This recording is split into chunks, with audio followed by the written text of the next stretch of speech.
Ah, through the wonders of technology, we are back again.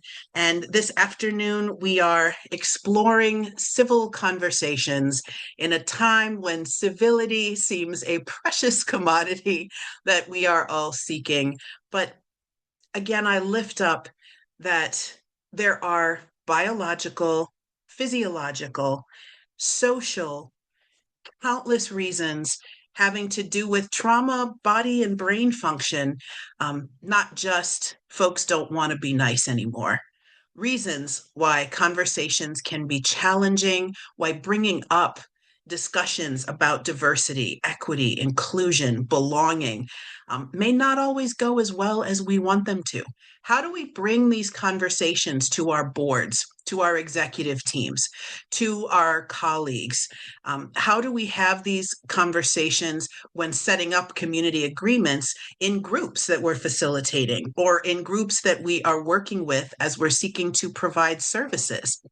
How do we create safer, braver spaces where we can have difficult conversations, where we can practice interrupting, where we can hold people accountable and make sure that we are affirming, honoring, or at least trying not to bring more harm to already marginalized and vulnerable people when we've invited them into a space that is supposed to be providing growth, help, enrichment, partnership, accompaniment.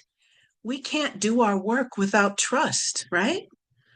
And so, how do we build that trust in spaces while still allowing room for multiple truths, multiple realities, multiple experiences? So, I want to bring up what I believe people ask me frequently, what are what is the future of DEI?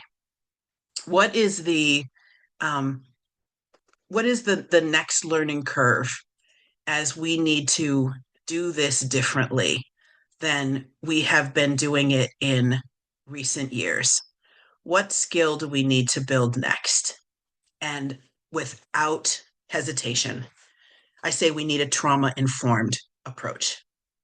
We need to have a comprehensive understanding of the practices and procedures of trauma informed care, which is peer reviewed, vetted, comes out of both educational and medical systems.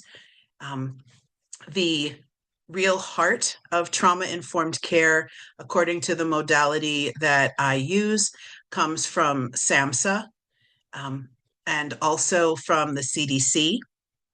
And we can use the principles of trauma informed care to create safer, braver spaces where we can begin having the difficult conversations and finding ways to dismantle some of the pushback that we might receive if we want to introduce concepts like LGBTQIA plus justice, dismantling racism, white supremacy, nationalism.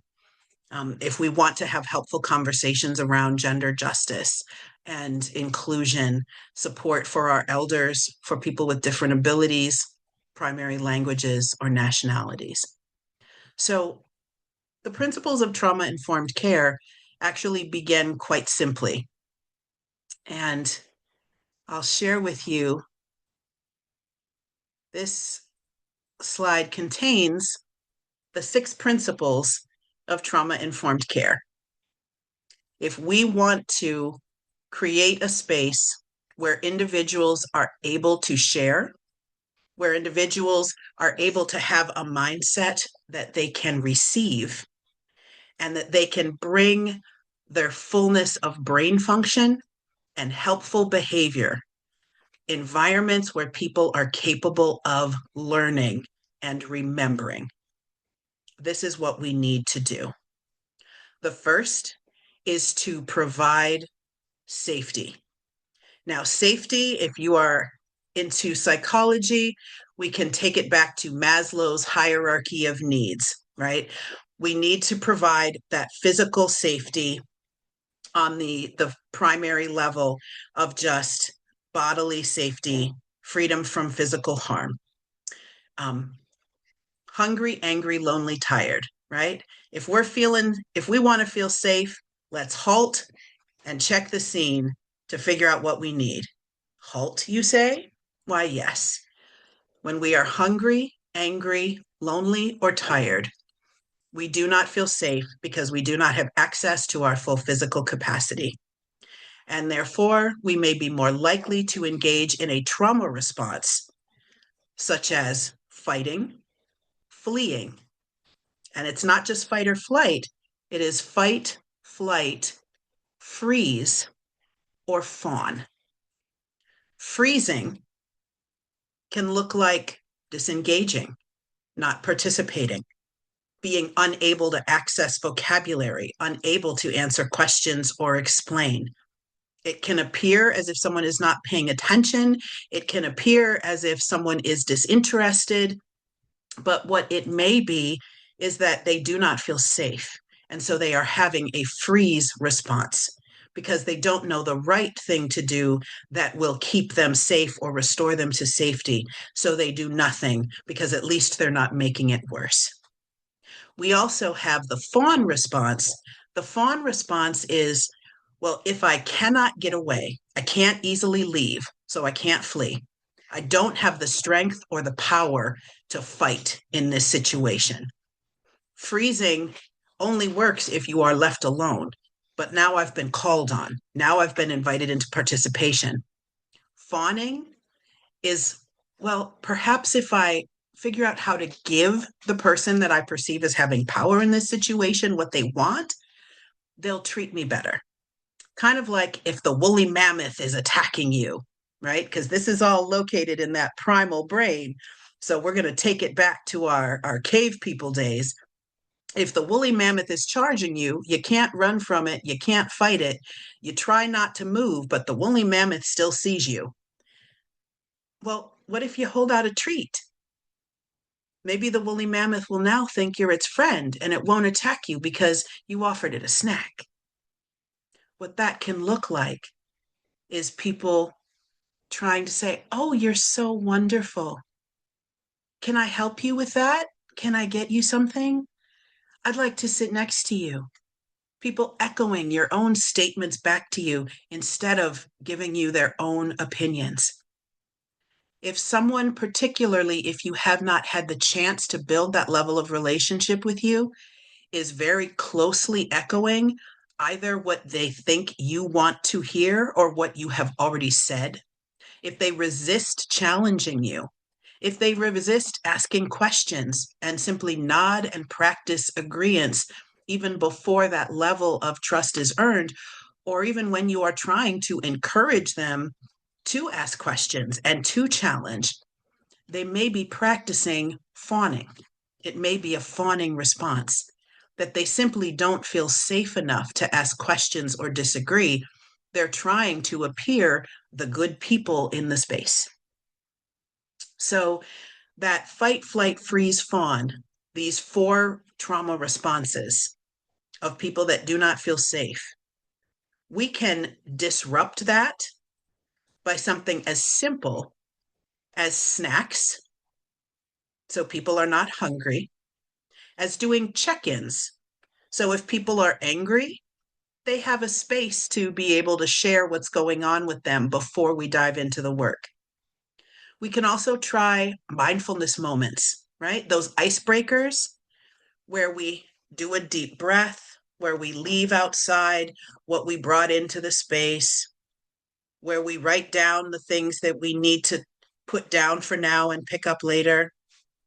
Perhaps a guided meditation, a simple breathing exercise like I'm a fan of the box breath. In for 4, hold for 4, out for 4, hold for 4. Repeat that a few times. It lowers blood pressure and relaxes muscles. It turns out that simple mindfulness, meditation, inviting people to stretch and roll their shoulders, relax their jaws, put their feet flat on the floor and just sit back for a moment and get comfortable, that can help relax the body, and reduce those feelings of anger. Because when you're angry, your heart beats faster, your muscles tense. So when you get your body to do the opposite of those things, it actually tricks your body into being less angry. So if we practice that relaxed mindfulness moment before we begin a difficult conversation, we have less of an anger response, even if people came in not in the best place. So we can dismantle hungry just by encouraging snacks, by offering water or telling people they're free to bring food into a space. Simple mindfulness moments or doing check ins, opportunities to share can dismantle anger. Lonely, things like introductions, sharing a fun fact about ourselves instead of just our name and what organization we represent. Something that creates a sense of personal relationship. Also, encouraging people to bring an ally, someone with them that they feel safe with. But if that's not always possible, then how do we build a relationship in the space in a timely manner? But a sense of people not feeling alone, which triggers defensiveness, which has them feeling protective instead of safe, right? Tired. We can't always stop folks from being tired. But again, some of those relaxing mindfulness, encouraging some fresh air, a little stimulation, things that can help people be awake and alert. I'm sure many of us have been in spaces where, just for people who are neurodiverse, we might have coloring pages or fidgets, small toys. Um, People might crochet or, handle little magnets, things like that. Let people know that's okay. Maybe even have a table where you provide that and encourage people to engage in something that keeps their bodies active, that busies their hands, that not only allows people to siphon off some excess energy, but for those who are feeling sleepy or numb, who are not able to be fully present, getting them back in their body and giving them something to do actually increases blood flow through the body because the muscles are being activated and will actually help people be more awake and more present. So, people who are very tired or inactive in a space, encouraging them to move, whether it is doing activities at the table, taking short breaks, encouraging people to stand up and do some steps, do a short embodied activity, more engaged physical stretching. These, because they increase blood flow through the body, do actually help people feel more awake. So we can encourage safety in the space by figuring out how to subvert people being hungry, angry, lonely, or tired. There are other reasons people can feel unsafe in a space as we move up Maslow's hierarchy of needs, right? We have emotional needs and spiritual needs. Things like, where are we meeting? Is it a place that has adequate parking, that has light, that has physically comfortable chairs? Or are we meeting someplace that was more convenient for the business, but not necessarily a place that feels welcoming or accommodating to the challenges that that specific group has? Think about your target group and make sure that you are meeting in a place and a space that does not feel like it has been a place of harm or where they'd feel unsafe getting there, being there, or when they're leaving. Because if they're in anxiety state about what they're going to experience when they leave, that's also challenging. Making sure technology is accessible on Zoom. Um, the level of anxiety that using an unfamiliar platform or not having good sound, not having the ability to interact, or having clear instruction on how to interact. Am I supposed to use the chat? Can I just unmute and speak? The more clarification that you can give, which moves us right into trustworthiness and transparency, absolutely contributes to people feeling safe enough to engage in a space. So, safety is something you can do a lot of ahead of time. Choosing a thoughtful space to meet, an appropriate time, putting out a clear agenda, having a good check in time where people share some personal information, and where we do some mindfulness activities can significantly reduce people's responses an hour later when you introduce a tough topic. Trustworthiness and transparency, surprised people go into defensive mode immediately. The more we can let people know what to expect, the more we can give informed buy in, the more that we can invite people to do some research and some learning beforehand, the more we let people know what we're looking for in the meeting or conversation, keeping it on topic, keeping it not about every single thing under the sun so that we're not overwhelming people. We're not trying to solve all the problems of all the ages. Keep it achievable, keep it time bound, keep it specific to the place and the people that are in the room. Let's speak in realities as opposed to hypotheticals. Let's use personal examples, and let's keep to the topic in a focused way. That earns us trust, and it practices transparency. Transparency is about communication before the conversation, communication during the conversation, and then follow up and communication after the conversation. How are we reaching out as follow up? Are we ending the conversation with what are the next steps? What are the next things that will happen? Right? And who are the accountability people, which leads us right into peer support. What is the support that individuals will have to do the things? The fear of failure is great in us. And so, if we know that there are resources to help, there are organizations and data to back certain things up, there are easy places of resource and resource people who have been identified as accompaniment through doing the hard things, it does not ignite that sense of fear, trauma, performance anxiety, and agitation. So that leads us right into collaboration and mutuality. That when the responsibility of doing something alone falls on someone, there can be an increased sense of threat. And that can lead people to be more defensive. So, collaboration, working with other organizations, right? We can think of this on a macro, meso, and micro level. Let's collaborate with another person, even a book, a website, right? Somebody to help support us. But let's also collaborate within our organization. Let's collaborate with other organizations in our area. Let's collaborate with national organizers, with speakers. How can we not reinvent this wheel? Let's avoid overwhelm. Let's avoid having to reinvent things all by ourselves.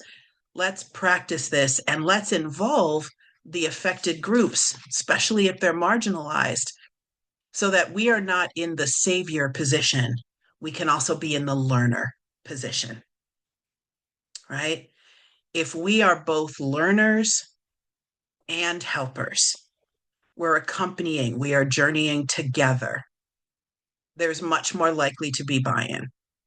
A lot of times when we're having conversations about what we are asking from those we're working with, if they feel they're exclusively being told what to do, instead of having a conversation where we say, well, let's build some community agreements together.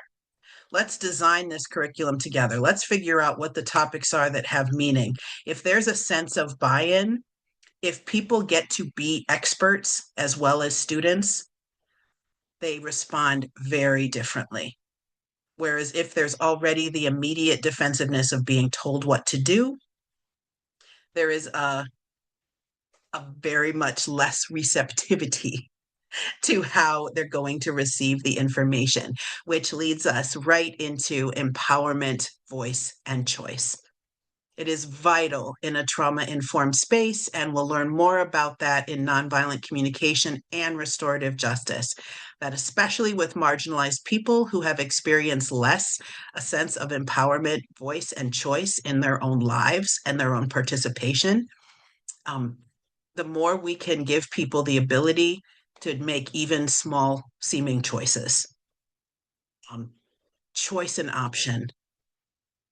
One of my favorite examples was working in with very young people, and a way to subvert an argument with a very opinionated toddler was giving them the choice between, do you want sink water or do you from the kitchen, or do you want the sink water from the bathroom?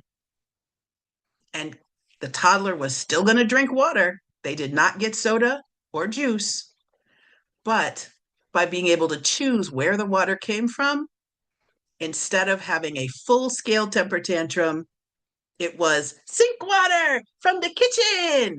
And it was a whole avoided crisis. Now, we are infinitely more complicated than my former nursery school student. However, the wisdom of that primary lesson has stayed with me and served me well over the years. Empowerment, voice, and choice makes a difference. And that's part of the cultural, historical, and gender issues. Women have had a lot less autonomy over their bodies, their finances, their housing. Black and brown people have had far less choice over their physical safety, where they could live, where they could go to school, what jobs they could have. LGBTQIA plus people were told who they could love. Marginalized individuals have had a great deal less empowerment, voice, and choice, less opportunity to collaborate, have had less availability of peer support, have had far fewer spaces where they could trust individuals, and they have experienced both emotional and physical lack of safety. So in America, marginalized communities come into virtually every space carrying at least some trace memories of a history of cultural and historical trauma, which does lead to an increased level of defensiveness and more reluctance to engage in unsafe conversations. So, a trauma informed approach can help dismantle some of the challenge that more resistant folks from our majority groups, our groups with more privilege who don't want to have these conversations. But a trauma informed approach is also significant and vital when working with marginalized people. And there's increasing evidence that trauma not only impacts the brain, but also impacts the body and our very genetic code. Those who are the grandchildren of folks who experience significant trauma actually have different markers in their DNA that can lead to a higher sensitivity for things like anxiety, um, different challenges behaviorally. Before I even have to say it, The Body Keeps the Score should be required reading for every nonprofit human in the entire country. There's also, if time is of the essence for you, there are lots of wonderful YouTubes. If you just look on YouTube, look up The Body Keeps the Score. There are several authors who, and the original author of that book, but also several other speakers who address some of the contents of the book. And there are some beautiful YouTubes that are helpful and shareable. So I cannot recommend the wisdom of The Body Keeps the Score enough. How does trauma informed care um, show up specifically as communication, right? Well, there's a wonderful modality called nonviolent communication. What is nonviolent communication?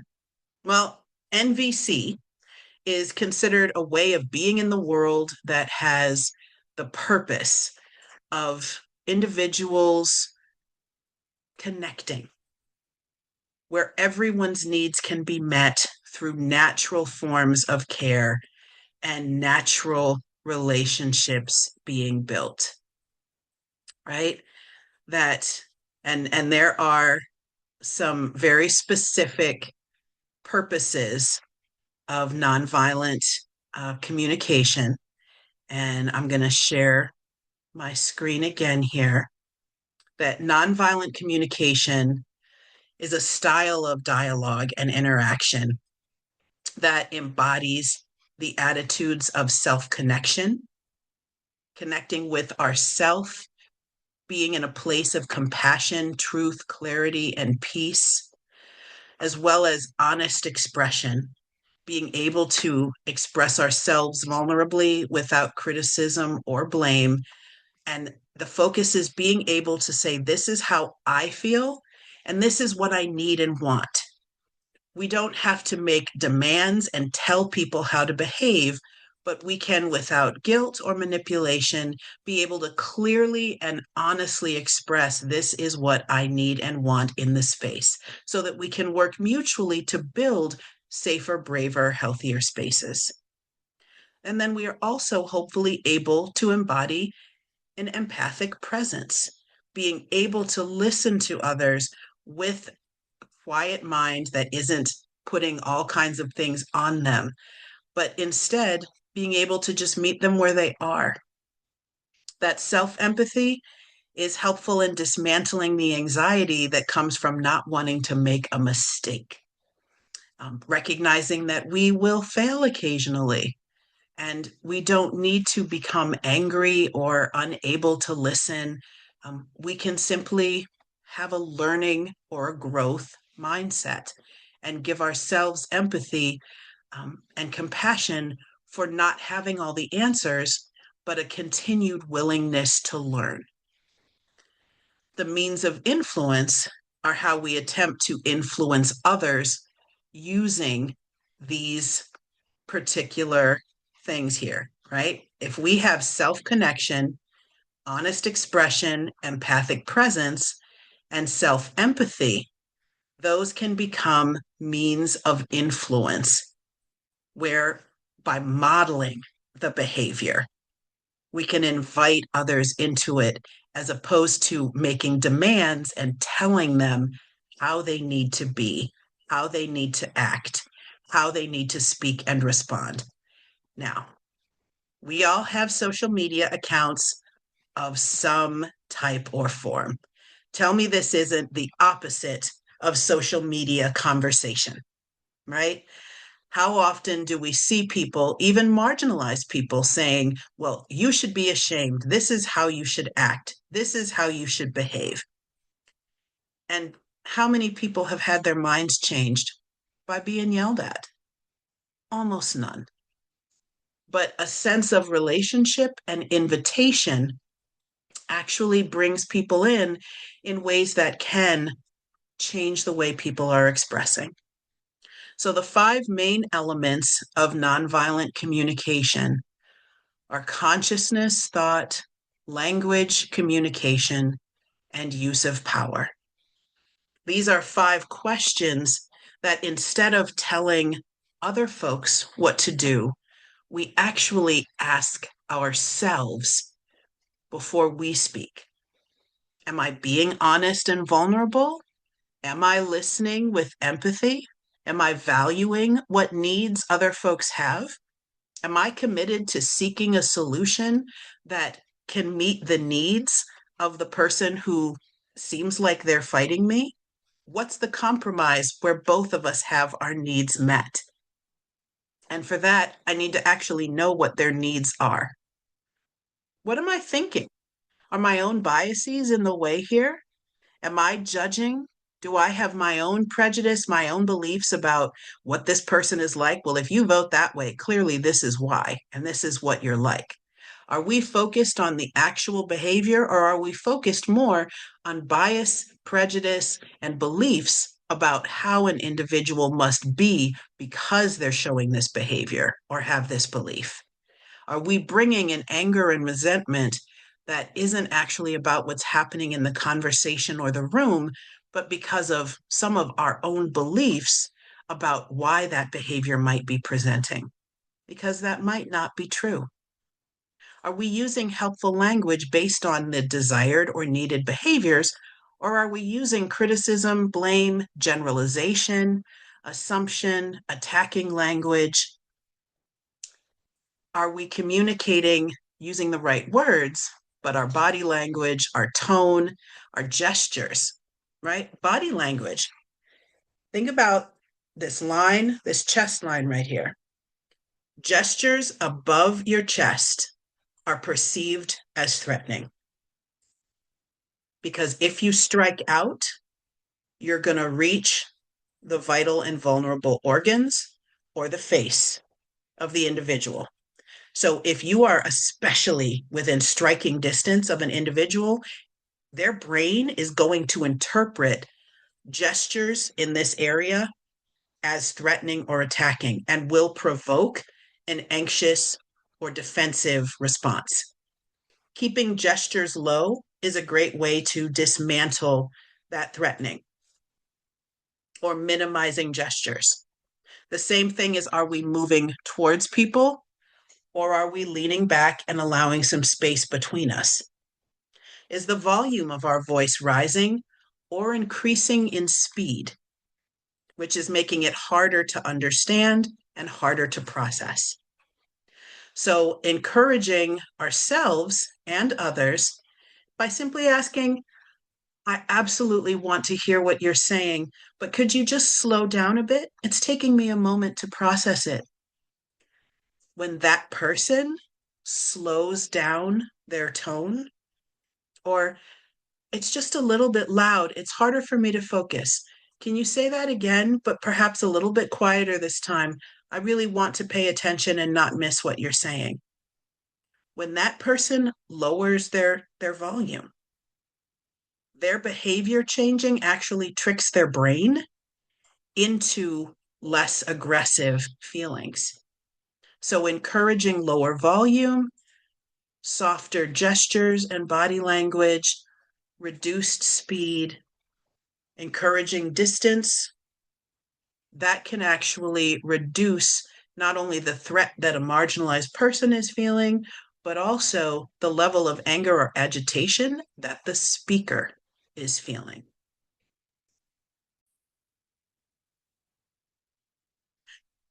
So, as we have learned a little bit about the modality of nonviolent communication, how we can really regard ourselves and what violence can be visited verbally and how that can trigger memories of physical lack of safety or nonviolence. And so, by practicing nonviolent communication, um, and rehearsing that with ourselves, in our groups, in our organizations, as ways of creating safety and being trauma informed, holding trauma informed spaces. We can also then work together using some of the resources for specific restorative justice practices that, because that is fairly specific, I'm going to actually include those in your take home packets because that is a much more specific process. But there are also some very accessible ways. The Body Does Keep the Score. Priceless book, highly recommended. Um, and so we don't want to have environments, conversations where those who have experienced physical violence, a physical lack of safety, that because of our gestures, our voices, our volume, our tone, because of what kind of conversation is happening, those memories of physical violence, of physical harm are being triggered because the conversation is violent, right? Even if the physical violence isn't happening, that the conversation can feel violent in ways that are triggering or threatening. We want to figure out how can we dismantle that and still be brave, still not be like, well, we're just sitting in here doing nothing. We're so afraid of offending anybody. We're just not talking about any hard things. We're so busy being trauma informed. We're so busy being nice and kind and quiet and sweet and inoffensive and nonviolent in all of our words that we don't actually challenge people. We don't actually have difficult conversations, and therefore nothing gets done. Well, that's not helpful either, right? We can get things done. We just have to make sure that after we've set our trauma informed space and we've gotten an understanding of nonviolent communication, after we have a system of accountability and restoration in place, like restorative justice ideas, we then find some practical ways to actually engage in the conversations that might be challenging, but are still necessary. Being sweet and nice isn't the same as being helpful and kind. Let's actually get things done. Amen. I mean, Ashe, let's get it done. Kim, LPC, NCC, MA, licensed therapist, group facilitator, conversational guru. Can you actually help us get some things done so that we're not being so nice that we are wasting our lives, time, and resources? hmm Okay, guys, Miss Carla is back. I just want to recap. First of all, I want to say thank you for being an engaged group. You guys are really, you, it does make the time go a lot easier. So thank you for participating. You were wonderful. Just, the strategies for managing those hard conversations, just a real quick recap.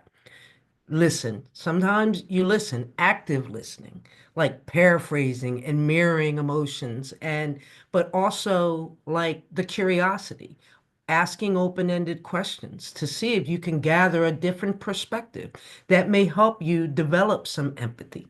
I don't know, I do know sometimes a person feeling understood is the beginning of a less contentious can be the beginning of a less contentious conversation. So ask those open-ended questions. You know, stay calm, be curious, and be constructive. And I added, remember, sometimes we plant seeds, not convert people over to, the way that we see things.